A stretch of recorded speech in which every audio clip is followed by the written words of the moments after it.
สาธุเด้อคลิปนี้ได้ขึ้นอยู่หน้าโทรศัพท์ของผู้ใด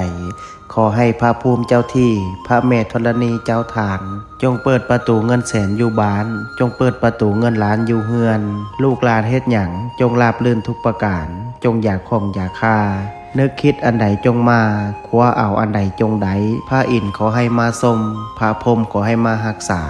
เทวบุตรเทวดาขอให้มาคุ้มครอง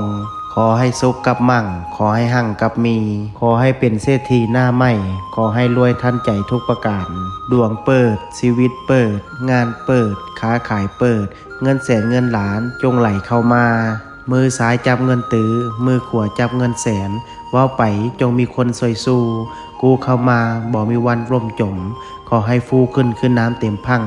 มั่งมีคือเศรษฐีทั้งหลายนอนไซนอนใจอูอะอูอังนะโมพุทธายะท่านใดที่ได้ร่วมพิมพ์สาธุกดแชร์ออกไปแล้วขอให้สิ่งที่เว้ามาจงเกิดเป็นจริง